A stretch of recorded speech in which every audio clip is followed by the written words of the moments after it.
Podcast Asil TV. Bismillah. Assalamualaikum warahmatullahi wabarakatuh. Alhamdulillah. Wassalatu wassalamu ala rasulillah wa ala alihi wa sahbihi ajmain. Amma ba'd. Akhi, ukhti, saudaraku sekalian, teman-teman pemirsa Asil TV, kembali lagi di Podcast Asil. Podcast asik dan berilmu, insyaallah ta'ala. Dengan cepatnya berlalu hari, nah mungkin kaum muslimin yang sedang menjalankan ibadah puasa di berbagai tempat, di berbagai daerah, nah mungkin semoga tetap semangat, semoga aktivitas puasanya lancar, dan yang pasti selalu jaga keikhlasan niat dan ibadah, insyaallah. Nah seperti biasa nih, kita kembali di salah satu program kesayangan kita, Podcast Asil. Di mana di sini kita insya Allah akan berdiskusi membahas beberapa fenomena yang sering kita temui di kehidupan sehari-hari kita, ataupun seputar topik menarik nih yang insya Allah penting kita bahas dan semoga memberikan manfaat untuk kehidupan kita dan juga akhirat insya Allah tentunya. Masya Allah, masih bersama saya Rahmat Al-Fatih, teman hijrah kalian, dan seperti biasa kita di sini akan ngobrol, berdiskusi atau berbincang yang berfaedah, pastinya dengan guru-guru kita, asatidz kita. Nah, kali ini alhamdulillah Allah mudahkan telah hadir bersama kita guru kita, Al-Ustadz Zamzami Junaid LC Hafizahullah Ta'ala. Assalamualaikum Ustadz. Waalaikumsalam warahmatullahi Masya Allah. Ahlan wa sahlan Ustadz ya. Ahlan. Apa kabar Ustadz? Alhamdulillah. Gimana kabarnya? Alhamdulillah sehat insyaallah. Puasa masih semangat Ustadz ya? Alhamdulillah. Masya Allah. Nah yang puasa masih semangat sama Ustadz, insyaallah pasti lebih semangat lagi nih. Alhamdulillah. Ustadz, alhamdulillah Ustadz, di bulan Ramadan ini Ustadz, bulan yang penuh berkah, mengisi beberapa aktivitas mungkin yang insya Allah bisa memberikan manfaat atau maslahat kepada umat, khususnya bagi teman-teman hijrah, akhi ukhti. Kita akan coba membahas nih Ustadz, berdiskusi seputar topik yang lagi ya sekarang memang kita jalani dan menarik Ustadz, apalagi kalau bukan puasa Ustadz ya. Iya. Insya Allah. Nah dan sesuai tema nih Ustadz, bukan puasa biasa. Masya Allah. Berarti kalau bukan puasa biasa, bukan biasa, luar biasa mungkin Ustadz ya. Luar biasa. Insya Allah. Nah, maksudnya yang berkualitas gitu ya. Puasa yang berkualitas. Berkualitas Ustadz ya. Harus Ustadz ya. Harus. Ya mungkin kita udah memasuki 10 hari terakhir Ramadan Ustadz ya. Iya. Mungkin sebagian teman-teman di sini Ustadz mulai ini nih bertanya, udah benar belum sih puasa yang saya lakukan ini gitu? Atau apa sih manfaat puasa gitu kan? Apa karena ya memang Allah suruh puasa terus kita puasa terus kita nggak dapat apa-apa? Rasanya nggak seperti itu sih. Mungkin muncul beberapa pertanyaan dari teman-teman. Nah, insya Allah Ustadz, kita akan membahas seputar keutamaan puasa Ustadz, khususnya di bulan Ramadan ini. Dan insya Allah tentang puasa dan takwa ini Ustadz, bagaimana sih Ustadz sebenarnya Ustadz? Apa sih tujuan kita? Apa sih hikmah kita ini berpuasa di bulan Ramadan? Masya Allah Ustaz, tafadhal. Barakallahu fiik. Alhamdulillah, salatu wassalamu ala rasulillah wa ala alihi wa ashabihi wa wala wala hawla wala quwata illa billah, amma ba'd. Terkait dengan puasa yang kita jalani, memang dalam ibadah ini perlu kita ketahui bersama, ada di sana yang namanya pantangan-pantangan dalam menjalani ibadah, dan ada penunjang-penunjangnya gitu.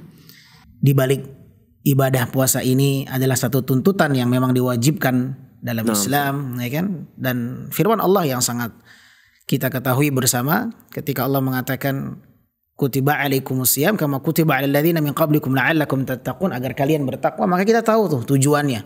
Kita tahu misi di balik puasa itu bagaimana kita sampai target takwa. Ya.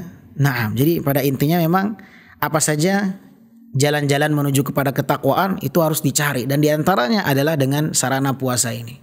Masya Allah. Nah, puasa dan takwa berarti Ustaz. Nah, puasa itu dia salah satu amalan orang-orang yang bertakwa, dan dia bisa meningkatkan kadar ketakwaan seseorang itu juga. Berarti dengan sekian sekian banyak perintah, mungkin ibadah juga mungkin Ustaz ya. Nah, salah satunya puasa ini Ustaz untuk mencapai ketakwaan. Untuk mencapai ketakwaan. Apapun ibadah yang kita lakukan itu ujungnya adalah bagaimana ketakwaan. Jadi bukan hanya puasa saja, karena takwa itu sendiri artinya adalah mengerjakan seluruh apa yang diperintahkan oleh Allah Subhanahu wa taala dan meninggalkan apa yang dilarang oleh Allah.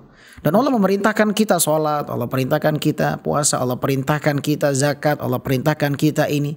Jadi seluruh amal ibadah yang kita kerjakan tujuannya dan targetnya agar kita bisa meraih predikat ketakwaan itu. Nah, gitu. Iya. Jadi Ustaz, mungkin memang tujuan dan hikmah kita tadi Ustaz, ya yang setelah dijelaskan tadi Ustaz, mungkin teman-teman ada yang berpikir ataupun bertanya seperti ini mungkin Ustaz. Kalau hanya puasa sekedar menahan makan atau minum, nah ini kan kita tahu nih Ustaz, yang kita tahu itu ya puasa makan yang nggak bolehin itu kan, yang nggak dibolehin atau yang ditahan itu makan. Kita nggak makan, kita nggak minum atau ya yang udah menikah itu menahan hawa nafsu gitu. Nah, padahal ini kan halal juga harus juga ditahan ini kan Ustaz. Nah, apakah cuma puasa yang seperti itu? Karena yang masyhurnya mungkin di masyarakat atau teman-teman ya taunya puasa ya nggak makan nih nggak minum gitu. Tapi kalau udah buka, yaudah nih langsung makan langsung minum. Nah, apakah esensi puasa tadi? Apakah hanya menahan makan dan minum? Seperti itu. Iya. Ini pertanyaan bagus sebenarnya nih ya. Jadi memang ternyata ketika kita berpuasa itu tuntutan yang harus kita jalani ketika berpuasa bukan hanya nahan makan dan minum sebenarnya. Iya, banyak tuntutan-tuntutannya. Bahkan itu tuntutan yang dikatakan rendah ya, di antara tuntutan-tuntutan yang paling terendah ya. Oleh karenanya Nabi SAW pernah mengatakan, "Laisa siyamu minal akli wasyarab." Puasa itu bukan hanya nahan diri dari makan dan minum. Innamas siyamu minal lagwi warrafath. Akan tetapi puasa itu ketika seseorang menahan diri dari lagu. Lagu itu adalah hal-hal perbuatan perkataan yang sia-sia. Dia harus meninggalkan tayangan-tayangan yang sia-sia, ya kan? Banyak nih orang-orang ketika puasa, biar mereka nggak merasa lelah, nggak merasa lama menjalani puasa itu mereka sibuk dengan Facebooknya, sibuk dengan tayangan-tayangannya, media sosial. Padahal di situ dipertontonkan hal-hal yang sia-sia yang tidak menambah iman, tidak menambah pahala, ya kan? Bahkan dikhawatirkan bisa menambah dosa karena yang dia lihat adalah wanita-wanita yang tidak menutup jilbabnya, tidak menutup auratnya, tidak menutup rambutnya. Iya, benar sekali sih. Ini sebenarnya diantara tuntutan orang-orang yang berpuasa. Nabi mengatakan, "Innamas siyam minal lagwi warrafath." Puasa itu seseorang bukan hanya nahan makan dan minum, tapi dia harus juga menahan dari hal-hal perbuatan yang sia-sia, perkataan yang sia-sia, dan dia harus meninggalkan perkataan-perkataan yang kotor, perkataan-perkataan yang keji. Menarik Ustaz. Nah Ustaz, berarti untuk mencapai iman dan ketakwaan tadi melalui puasa ini Ustaz. Bagaimana dengan niat Ustaz? Niat, maksudnya niat berpuasa di sini kan apakah harus bagaimana kita mengumpulkan kesungguhannya, tata cara puasanya nanti yang harus kita persiapkan seperti apa, atau mungkin yang udah masyhur aja deh gitu, yang ya saya tahunya dari kecil seperti ini dari ayah ibu atau mungkin dari kakek nenek atau mungkin di masyarakat itu puasa kita dari nenek moyang itu seperti itu loh gitu. Nah mungkin tanpa mencari atau belajar bagaimana sih puasa yang sebenarnya diajarkan Islam, Rasul itu mengajarkan puasa atau menyampaikan tentang bab puasa ini seperti apa sih gitu. Bagaimana itu Ustaz? Ini sebenarnya pertanyaannya mencangkup pembahasan yang sangat luas ya. Oh Masya Allah. Jadi puasa yang mungkin sedikit kita bahas gitu. Oke, puasa yang sebenarnya itu yang seperti apa? Ya, puasa yang dicontohkan oleh Nabi SAW. Sifat puasa Nabi seperti apa? Mulai dari sahurnya, mulai dari berbukanya. Ya, karena banyak sekarang ini di masyarakat ini mereka sahur, ya kan? Akan tetapi ada hal-hal yang tidak berkesesuaian dengan apa yang dilakukan oleh Nabi SAW. Maka untuk bisa mengetahui lebih dalam bagaimana cara puasa yang berkualitas, bagaimana cara berpuasa yang terbaik, tidak ada cara kita untuk bisa mengetahuinya kecuali untuk mengacu kepada tuntunan Nabi SAW. Hanya itu satu-satunya jalan untuk bisa memiliki ibadah yang berkesesuaian dengan Nabi SAW. Dan pastinya itu harus belajar Ustaz ya? Harus belajar. Kita harus belajar semua. Karena belajar ini bekal untuk bisa beramal. Ya, bahan baku setiap ibadah itu ilmu. Ya. Bahan baku setiap ibadah itu ilmu. Ya. Jadi kita pengen sholat butuh ilmu. Kita pengen puasa butuh ilmu. Makanya Imamul Bukhari itu memberikan satu judul dalam kitab sahihnya itu al-ilmu qabla al-qawli wal amal. Berilmu dahulu sebelum kita berucap dan beramal gitu. biar nggak ngasal. Biar nggak ngasal. Biar nggak Ustaz, ngasal, iya. Jadi betul-betul kita berjalan sesuai dengan apa yang diinginkan, apa yang dicontohkan oleh Rasulullah SAW. Bukan apa yang dilakukan oleh kebanyakan orang itu yang kita ikuti, bukan. Iya. Jelas nih, jelas mulai ini ya. Mulai kebayang. Iya, mulai kebayang, Ustaz. Kebayang gambaran. Iya, gitu. Iya, karena memang sangat disayangkan kalau hanya kita sekedar berpuasa atau gini saat ya melakukan ibadah, tapi wah kok malah ada beberapa mungkin yang rukunnya tinggal Tidak gitu. terpenuhi. Tidak terpenuhi, Ustaz ya. Iya, Masya ada yang Allah. kosong di situ gitu. Masya Allah, menarik, Ustaz. Tapi Ustaz, dengan belajar ini apakah kita harus persiapkan sebelum Ramadan? Kita tahu sekarang udah hampir hari akhir nih kan, Udah Ustaz, 10 masuk akhir, terakhir ya, gitu. iya. Atau mungkin bagaimana mungkin teman-teman yang belum tahu bagaimana kira-kira nih Ustaz kiat-kiat untuk menjadikan sisa-sisa puasa ini Ustaz, hari-hari yang tersisa ini sebagai ya jalan lagi lah untuk meningkatkan iman tadi, juga sebagai ini Ustaz, kesempatan untuk bertobat dan memperbaiki diri Ustaz. Masya Allah. Baik. Abdul, Ustaz. Jadi kiat kita untuk memperbaiki diri kita, terkhusus bagaimana cara kita berpuasa di 10 hari terakhir dari bulan suci Ramadan itu, tetap kita belajar. Mau kita sudah berada di penghujung atau berada di awal, tetap kita belajar untuk terus memperbaiki diri. Belajar Afwan Ustaz, belajar kira-kira seperti apa mungkin Ustaz? Bisa atau hanya sekedar lihat YouTube atau potongan ceramah, atau memang bagusnya datang ke kajian, misalkan ada kajian ketika di masjid di malam tarawih, mungkin di akhirnya ada kajian, seperti apa mungkin Ustaz? Ya bisa dengan mendatangi majelis-majelis ilmu, bisa dengan bertanya kepada para ustadz, para dai, ya kan. Intinya dia mencoba untuk bagaimana menambah khazanah ilmiah dia, agar ilmu itu yang bisa menuntun dia untuk bisa beramal itu. Dan menuntut ilmu ini jangan dipandang remeh ya, karena menuntut ilmu ini dikatakan oleh Imam Ahmad bin Hanbal sebagai ibadah yang paling tinggi tingkatannya, bahkan tidak ada yang bisa menandingi kemuliaan menuntut ilmu. Masya Allah. Iya. Sampai pada tingkatan seperti tingkatan itu. Seperti itu ya. Imam Ahmad pernah mengatakan seperti ini. Satu pernyataan yang dikatakan oleh beliau, talabul ilmi la ya'diluhu syai'. Menuntut ilmu itu adalah amal ibadah yang tidak bisa tertandingi dengan ibadah apapun, dengan amal ibadah apapun.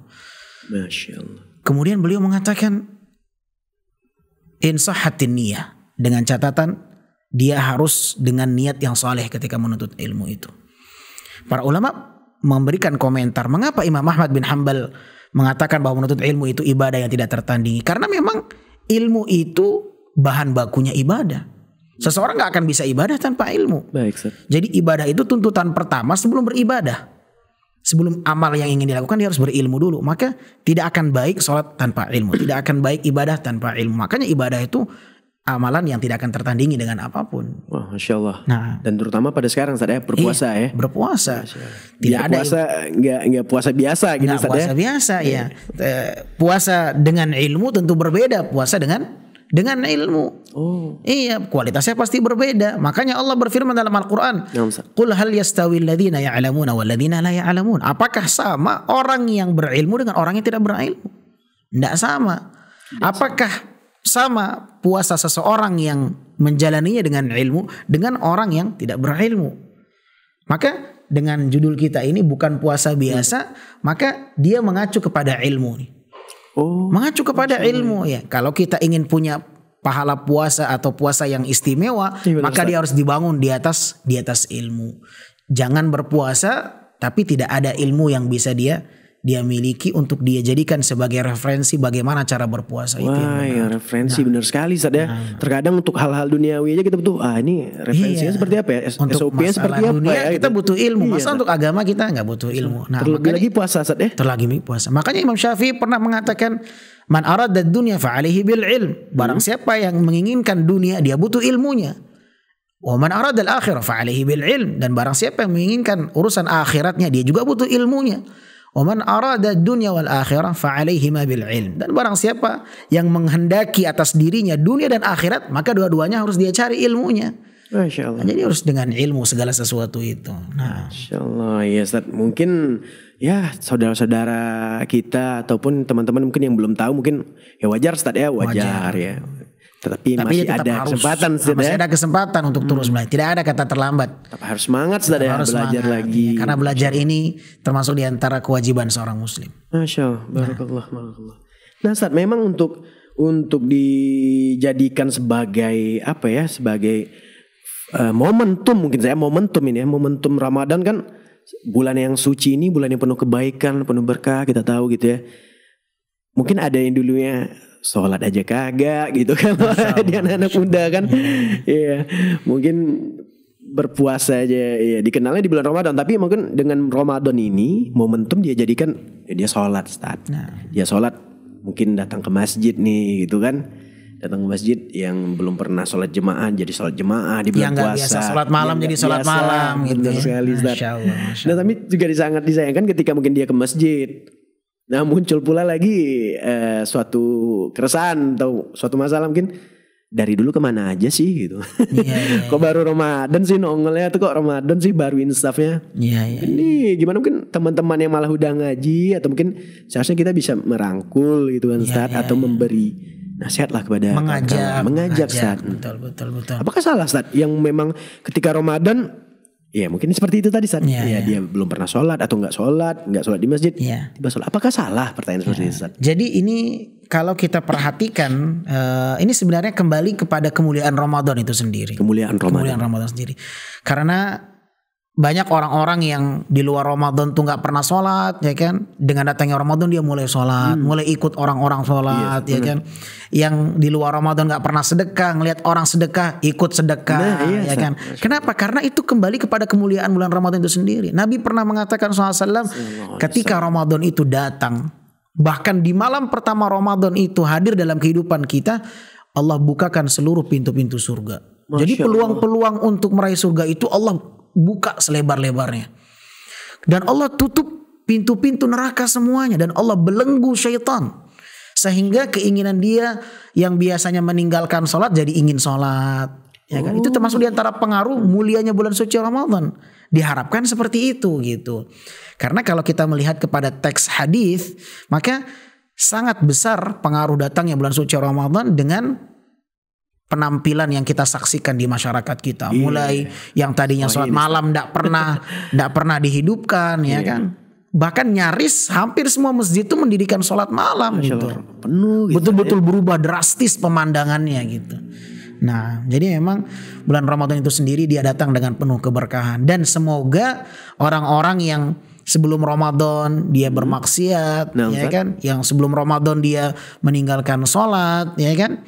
Semoga diharapkan dengan datangnya Ramadan yang membawa keberkahan itu, mereka bisa mendapatkan hidayah, mereka bisa bertemu dengan orang-orang soleh di masjid, kemudian dia dirangkul, dia mendengarkan nasihat atau tausiah-tausiah yang disampaikan di masjid. Inilah diantara keberkahan bulan Ramadan diantaranya. Ini keberkahan Ustaz. Ini keutamaan yang mungkin yang ingin kita gali tadi Ustaz ya. Dari Ramadan tadi ya. Masya Allah. Nah mungkin memang kalau teman-teman sampai sekarang pun masih menyia-nyiakan nih kesempatan di bulan Ramadan ini. Sayang Ustaz ya. Ini kesempatan emas. Ramadan ini kesempatan emas untuk menggali sebanyak-banyaknya ladang amal. Masya Allah, kesempatan emas untuk menggali ladang amal. Masya Allah, Masya Allah. Nah Ustaz, pastinya sekarang nih Ustaz ya belum terlambat, masih bisa mengejar gitu. Bisa. Nah muncul pertanyaan atau timbul pertanyaan, kenapa sih, ada apa sih dengan 10 hari terakhir Ramadan ini gitu? Ada apa sih sebenarnya, kenapa harus dikejar gitu? Mungkin yang udah saya dari awal udah dari puasa pertama mungkin sampai pertengahan saya udah ini. Mungkin akhir-akhir ini saya mungkin untuk lebih santai aja deh gitu. Atau saya pengen nyari baju lebaran. Masya Allah, baju lebaran. Kan seperti itu Ustaz. Atau mungkin saya persiapan untuk mudik aja deh gitu. Kenapa sih harus 10 hari terakhir ini gitu? Ada apa nih Ustaz dengan 10 hari terakhir ini Ustaz? Subhanallah. Jadi memang inti dari setiap kehidupan itu puncaknya di bagian akhir. Masya Allah. Puncaknya di bagian akhir. Makanya Nabi SAW itu mengatakan innamal a'malu bil khawatim. Sesungguhnya amalan itu akan dinilai bagaimana dia mengakhiri amal perbuatan itu. Ya kan? Disebutkan dalam hadis ada seseorang yang melakukan amalan-amalan penghuni surga, akan tetapi di akhir penghujung hayatnya dia melakukan amalan-amalan penghuni neraka. Subhanallah. Kata Nabi SAW, innar rajula la ya'malu bi'amali ahli al-jannah hatta la yakunu bainahu wa bainaha illa dhira'. Sesungguhnya ada seseorang yang selama hidupnya dia melakukan amalan-amalan penghuni surga sehingga tidak ada yang membuatnya dia dengan surga kecuali hanya jarak satu hasta saja, satu dhira'. Dekat banget nih itu. Udah dekat akan sekali, tetapi gitu. Ternyata di akhir hayatnya dia melakukan amalan penghuni neraka. Akhirnya dia masuk ke neraka kata Nabi SAW. Sebaliknya, wa innar rajula la ya'malu bi'amali ahli nar. Seseorang disebutkan oleh Nabi SAW melakukan amalan-amalan penghuni neraka setiap harinya. Tapi di penghujung akhir hayatnya Allah mudahkan dia untuk melakukan amalan penghuni surga, akhirnya dia masuk dalam surga. Masya Allah, jadi amalan itu dilihat di bagian akhirnya. Ibaratnya kita sedang berada di finish nih. Ending gitu. Ending di bagian akhir gitu. Jadi memang harus dikencengkan ini kekuatan kita. Kita harus kerahkan semampu kita. Ini power yang sesungguhnya. Inilah saat-saatnya kita menunjukkan kemampuan kita yang sesungguhnya. Bukan malah kendor. Kalau kita lihat kan masjid-masjid sekarang itu kan tidak ya. Penuh di awal ya kan. Di awal penuh. Hari pertama penuh, hari kedua penuh, hari ketiga udah mulai berkurang tuh, semakin lama semakin bertambah yang berkurangnya. Berkurangnya yang bertambah. Iya, semakin bertambah orang-orang yang hilang di masjid itu. Sudah banyak orang-orang yang hilang di masjid itu. Sendal mulai berkurang di depan kan. Tapi alhamdulillah ya, di beberapa masjid-masjid yang memang mereka sudah tahu bahwa inti di balik ibadah itu adalah di bagian akhirnya, justru semakin mendekati hari terakhir itu semakin membeludak jamaah. Bahkan mereka sengaja untuk iktikaf di masjid. Sengaja betul-betul dia nggak keluar dari masjid itu. Berdiam diri di masjid. Ibadah memfokuskan gitu. Ibadah di masjid itu. Kenapa? Karena mereka tahu nih intinya nih. Ini poin pentingnya nih. Ini finishnya nih. Jangan sampai kita gitu ya? Benar. Jadi sangat keliru ketika mendekati di penghujung Ramadan malah kendor, malah sibuk nyiapin kue lebaran, nyiapin jahitan, pakaian segala macam. Jadi ada hikmahnya ya. Kita dengar informasi katanya nggak boleh pulang kampung nih lebaran. Masya Allah, benar. Jadi ada hikmahnya sebenarnya kalau kita mau mengambil hikmahnya, karena memang dalam kehidupan seorang Muslim setiap yang terjadi dalam kehidupan mereka itu ada hikmahnya. Mereka akan mengambil hikmah-hikmahnya. Mungkin hikmahnya biar kita fokus di Ramadan akhir ini. Tapi bayangkan kalau kita bisa mudik, bisa pulang kampung ya. Mungkin akhirnya yang seharusnya dia bisa fokus di masjid 10 terakhir, dia sibuk packing barang. Sibuk ini sibuk itu, akhirnya sampai terlalaikan gitu. Terlalaikan gitu kan. Nah, Masya Allah. Jadi ini Ustaz ya, keutamaan 10 terakhir nih di bulan Ramadan. Balik lagi, mendekati ending harusnya makin bagus Ustaz ya. Semakin semangat. Mendekati finish harusnya makin kencang gitu Ustaz ya. Apalagi di situ ada hadiah yang disiapkan oleh Allah. Adanya malam Lailatul Qadar. Hadiah Lailatul Qadar ini sebenarnya bagaimana nih Ustaz? Mungkin teman-teman juga udah sering masyhur nih ataupun familiar banget itu kalau mungkin yang dengar Lailatul Qadar gitu. Tapi apa sih? Atau mungkin taunya cuman ya nih Ustaz muncul lagi ke keresahan yang lain gitu. Lailatul Qadar itu malam-malam tertentu mungkin itu yang dikejar, ya itu malam tertentu itu aja gitu. Tapi Ustaz balik lagi Ustaz. Malam Lailatul Qadar ini sebenarnya apa Ustaz? Dan bagaimana keutamaannya? Malam Lailatul Qadar itu definisinya langsung Allah yang sampaikan dalam surat Al-Qadar. Wa ma adraka ma Lailatul Qadar. Ya kan? Apa itu malam Lailatul Qadar kata Allah Subhanahu wa taala? Inna anzalnahu fi Lailatul Qadar. Kami turunkan Al-Qur'an di malam Lailatul Qadar. Ya. Wa ma adraka ma Lailatul Qadar. Apa itu malam Lailatul Qadar kata Allah Subhanahu wa taala? Apa kata Allah? Nah, Ustaz. Wa ma adraka ma Lailatul Qadar. Lailatul Qadar khairu min alfi syahr. Malam Lailatul Qadar itu adalah malam yang nilainya lebih baik dari 1000 bulan. 1000 bulan. 1000 bulan. Jadi kalau kita beramal saleh pas bertepatan dengan malam Lailatul Qadar ini, kita sama dengan beramal sekitar 83 lebih 4 bulan. Masya Allah. Ini keistimewaan seseorang yang berjumpa dengan Lailatul Qadar. Amalannya tuh dilipat gandakan, seakan-akan dia beramal lebih baik daripada 1000 bulan. bonus dari Allah gitu Ustaz Iya, ya. iya. Disiapkan di ending ini tadi ya. Betul. Padahal umur kita pun mungkin belum tentu sampai 83 tahun ya. Masya Allah, benar, Ustaz. Kalau kita lihat, kita kalkulasikan 1000 bulan itu ya sekitar 83 tahun lebih 4 bulan. Sekitar Lebih itu. kurang 83 Iya. tahun untuk mencapai itu Ustaz ya. Iya. Jadi kita melakukan satu ibadah itu bernilai ibadah kita tuh selama 83 tahun. Masya Allah, subhanallah. Makanya di sepertiga Ramadan akhir dari 10 harinya itulah Allah sengaja meletakkan keistimewaan agar kita tuh benar-benar menjaga dan menstabilkan kekuatan untuk tetap istiqomah. Jangan malah kendor. Masya Allah, jangan malah kendor. Masya Allah. Iya. Ustaz, ini sangat menarik. Baik Ustaz, Masya Allah. Mulai jelas, mulai teman-teman mulai nanggap, oh sepertinya seperti itu jadinya gitu kan.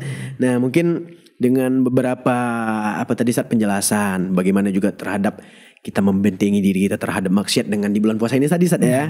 Nah juga banyak nih Ustaz kita temui. Berpuasa sih puasa Ustaz gitu ya kan, berpuasa. Ya tapi puasa jalan, maksiat juga jalan. Itu STMJ namanya. STMJ apa itu Ustaz? Sholat terus maksiat jalan. Subhanallah. Nah mungkin memang banyak sekali ditemui seperti itu Ustaz. Nah dan mungkin menarik untuk kita bahas.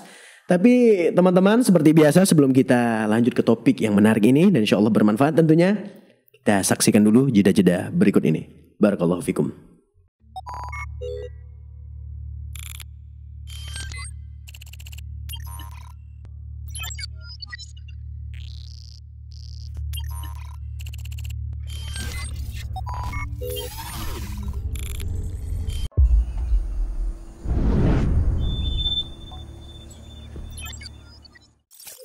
Bismillahirrahmanirrahim. Assalamualaikum warahmatullahi wabarakatuh. Alhamdulillahi rabbil alamin. Wassalatu wassalamu ala ashrafil anbiya'i wa sayyidil mursalin. Nabiyyina Muhammadin wa ala alihi wa sahbihi wa man tabi'ahum bi ihsanin ila yaumiddin. Pemirsa dan pendengar rahmati Allah SWT, rasa syukur dan puji kepada Allah SWT. Salawat dan salam buat Nabi kita Muhammad SAW. Di dunia dakwah ini kita harus saling mendukung, saling bekerja sama. Dan kita sangat berbahagia sekali ketika melihat begitu berkembangnya dakwah sunnah di Nusantara ini. Yang mereka sangat intens, sangat semangat, sangat besar pengaruhnya bagi masyarakat dalam mendakwahkan Islam, dalam menyampaikan ajaran Islam kepada masyarakat. Berbagai program-program yang unggul diluncurkan oleh para asatis kita, maka mari kita dukung program mereka sesuai dengan kemampuan kita. Ada yang dengan tenaga, ada yang dengan pikiran, dengan harta, atau dengan mengkonsep dan seterusnya. Maka salah satu bentuk program terbaru yang dirancang oleh salah satu ustadz kita di Pekanbaru itu Ustadz Maududi Abdullah Hafizahullah, yaitu membuat markas halaqah ilmiah, markas sunnah Nusantara. Beliau merancang sebuah bentuk proses pengajaran keislaman dengan memakai metode halaqah, di mana di dalam masjid tersebut akan beliau bagi-bagi halaqah-halaqah melihat kondisi banyaknya teman-teman yang telah tidak mungkin lagi untuk belajar duduk di bangku sekolah ataupun untuk mendatangi sekolah karena usia dan berbagai aktivitas lainnya, dan juga mungkin ada kendala-kendala biaya bagi anak-anak mereka untuk melanjutkan pendidikan ke formal. Maka solusinya selalu dipikir oleh para duat, di antara Ustadz Maududi Abdullah ini memikirkan sebuah markas Nusantara, membuat semacam metode pendidikan berbentuk halaqah ilmiah. Markas pendidikan yang nantinya akan sangat bermanfaat, terutama bagi mereka-mereka yang tidak mampu dari sisi finansial. Dan tentunya ini akan sangat besar pengaruhnya bagi kaum muslimin. Dan menjadikan sebuah program yang dapat memberikan solusi untuk salah satu jawaban terhadap perkembangan pendidikan dan juga bagai proses-proses perkembangan dakwah di Nusantara ini. Para jemaah sekalian, bantulah proyek-proyek seperti ini. Dan insya Allah nantinya akan menjadi amal jariah bagi kita semuanya. Semoga teman-teman semua mau mendukung dakwah ini, mau mendukung program ini, dan berbagai program-program unggul selalu akan muncul ke permukaan dakwah ini, memberikan solusi kepada berbagai hambatan dan kendala-kendala dalam dunia dakwah ini. Berusahalah untuk mengambil andil. Jangan sampai kita berpikir bahwa orang-orang kayalah, hanya orang-orang kaya saja yang bisa mengambil andil dalam hal ini. Kita juga bisa. Sedikit, nanti semuanya kalau berkumpul akan menjadi besar. Dan itu akan dilihat oleh Allah Subhanahu wa Ta'ala. Bukan dari nominalnya, tapi dari kerasnya usaha kita untuk melakukan amalan tersebut. Terima kasih teman-teman. Jangan lupa untuk selalu memberikan dukungan, doanya tentunya, terutama kita bergantung kepada Allah Subhanahu wa Ta'ala. Kemudian juga untuk saling bekerja sama-sama kita. Ya ayyuhalladzina amanu, in tansurullaha yansurkum wa yuthabbit aqdamakum. Wahai orang-orang yang beriman, apabila kalian menolong agama Allah Subhanahu wa Ta'ala, maka Allah akan menolong kalian dan Allah akan teguhkan langkah-langkah kalian. Demikian, semoga Allah SWT melapangkan rezeki para donatur dan juga memberikan kesehatan dan berkahi segala apa yang telah Allah berikan kepada mereka, harta dan juga anak keturunan mereka. Wabillahi taufiq wal hidayah. Wassalamualaikum warahmatullahi wabarakatuh.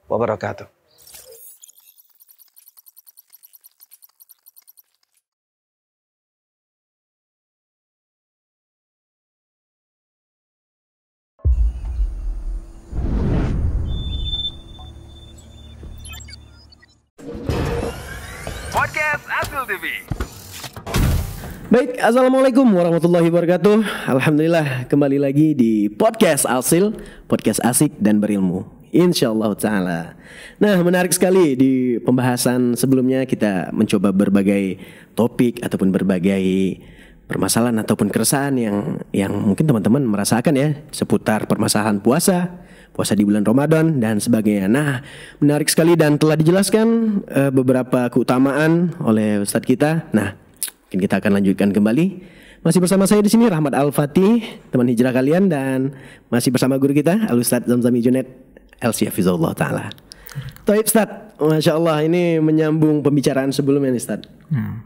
Bermaksiat ketika berpuasa, Masya Allah. Ini mungkin banyak keresahan Ustadz, banyak keresahan dan banyak ditemui fenomena-fenomena yang sebagai muslim kadang kita sedih.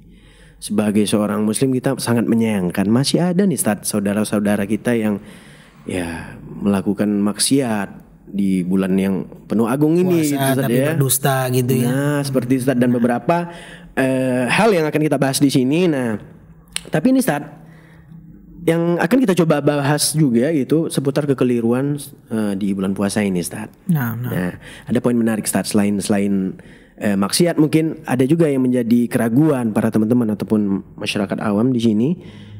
Bagaimana sih sebenarnya niat puasa masuk ini, Ustadz? Niat puasa dan terhadap bagaimana ya? Apakah harus diucapkan atau dilafalkan? Nah, ini kan memunculkan keraguan atau keresahan di masyarakat, Ustaz. Ya, seperti yang soalnya kita ada yang bahas ada yang melafalkan, ada yang tidak. Ya, Ustaz. Atau kan memang ada yang khusus.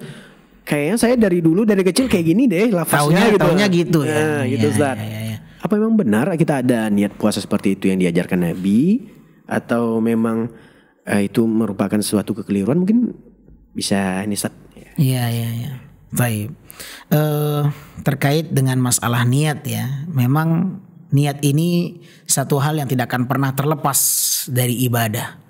Bahkan ibadah itu dibangun di atas niat. Kata Nabi SAW, innamal a'malu bin niat. Amal itu tergantung niat gitu. Jadi niat itulah yang mempengaruhi amal ibadah. Niat itulah yang dibangunnya di atas amal. Makanya seseorang itu harus memiliki niat sebelum beramal. Makanya Nabi SAW pernah menyebutkan ya dalam satu hadis, man lam yubayyitin niyah fala siyamalah. Barang siapa yang tidak mengurungkan niatnya di malam hari, maka tidak ada puasa bagi mereka di pagi harinya gitu. Tidak berniat ketika malam hari, maka tidak ada puasa besok harinya. Iya, jadi dari situ para ulama mengatakan niatnya itu sudah mulai di malam hari, besok dia akan puasa. Jadi bukan berarti harus dilafalkan gitu. Karena memang niat itu letaknya di hati. Niat itu di hati, bukan di lisan ya. yang beredar di tengah masyarakat kita itu kan ada tuh lafal niat ya, nawaitu shauma ghadin. Nah, benar Ustaz. Ifar di syahr Ramadan. Anda juga dari kecil hafal seperti itu gitu kan. Ya. Ternyata memang kalau kita telusuri itu bukan datang dari hadis Nabi sallallahu alaihi wasallam.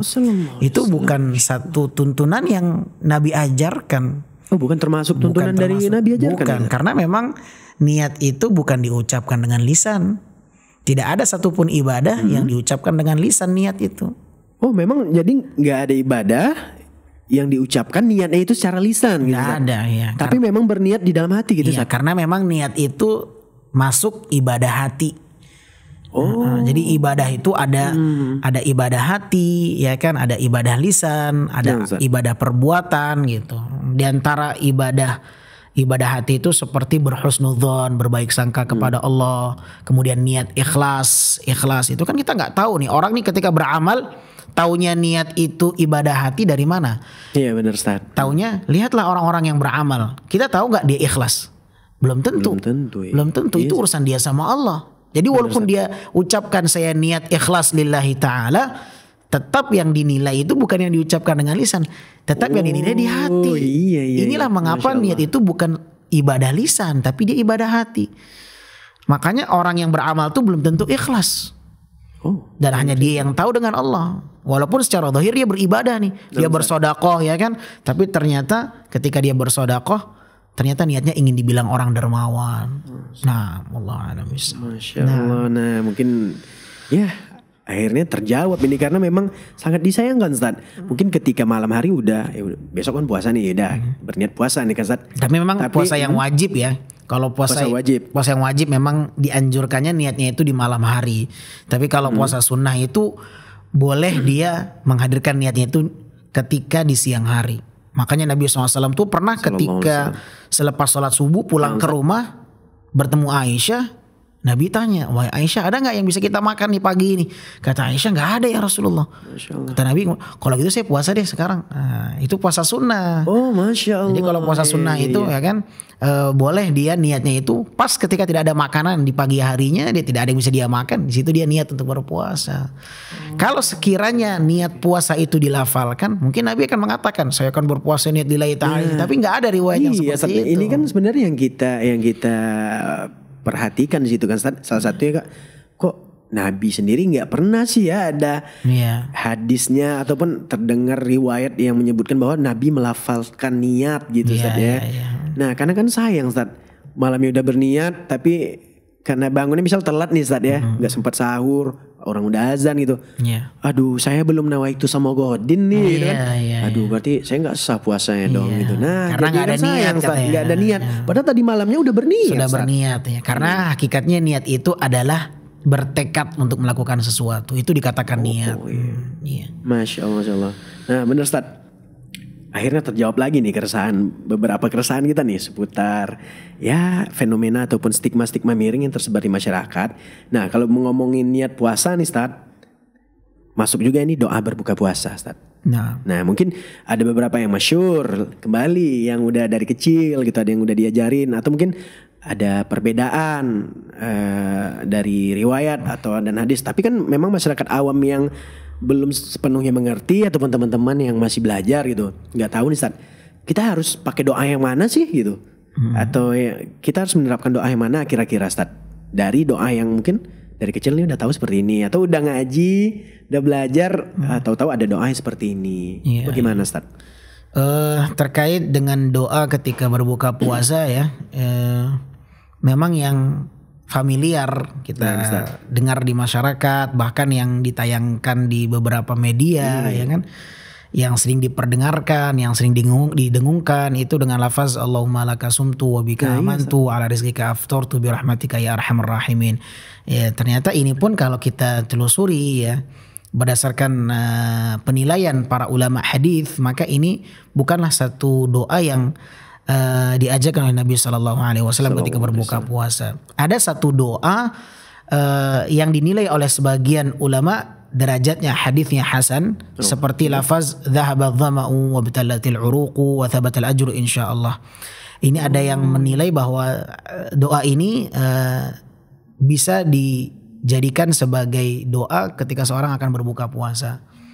Oh, berarti dari segi apanya Ustaz ya, mungkin yang lebih utama yang bisa lebih dipakai yang doa ini Ustaz ya. Nah. Dhahabaz dhama gitu kan. Dhahabaz dhama'u wa btalatil uruqu wa thabatal ajru insyaallah. Nah. Insyaallah mungkin perlu teman-teman di sini yang belum hafal mungkin boleh hafalin lagi, atau yang baru tahu mungkin bisa diamalkan insyaallah nanti ya Ustaz ya. Nah. Karena lebih diutamakan ini Ustaz ya menurut ulama tentunya Ustaz ya. Dari berbagai hadis dari Rasulullah sallallahu alaihi wasallam. Masyaallah.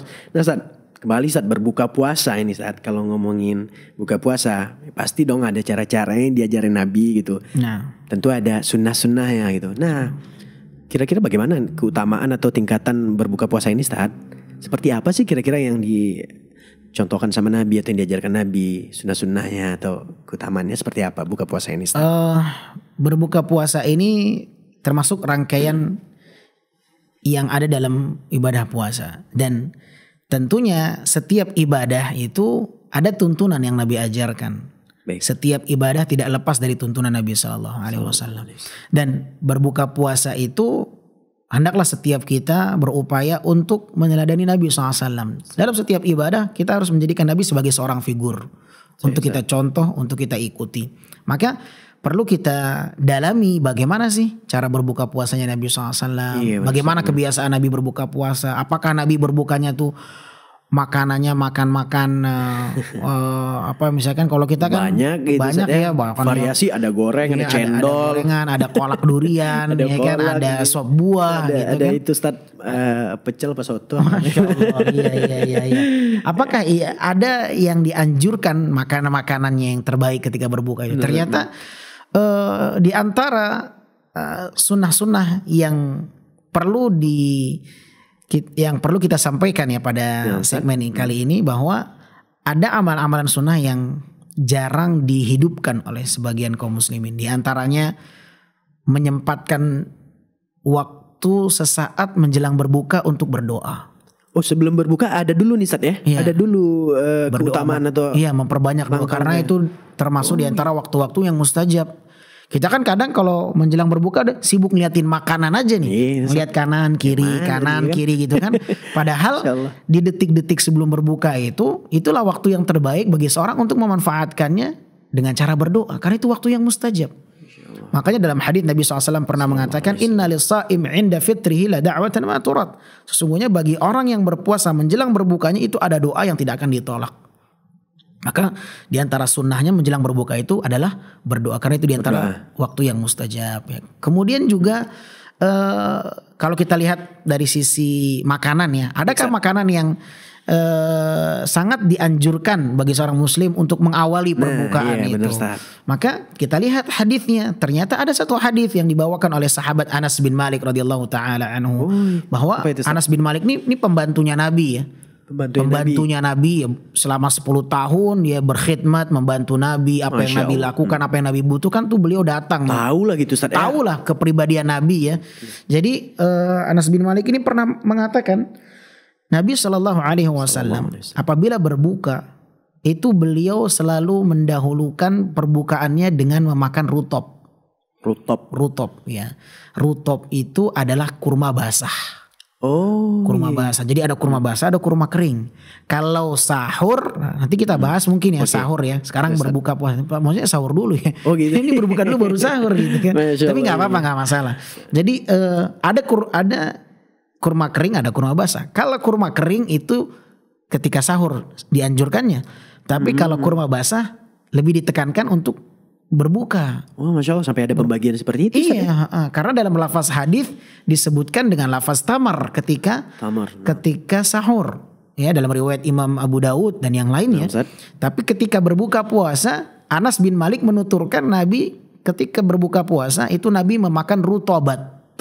Rutobat itu adalah kurma basah, dan di situ beliau menggunakan lafaz jamak, lafaz plural. Artinya memang sangat dianjurkan memakan lebih dari 3 butir kurma basah.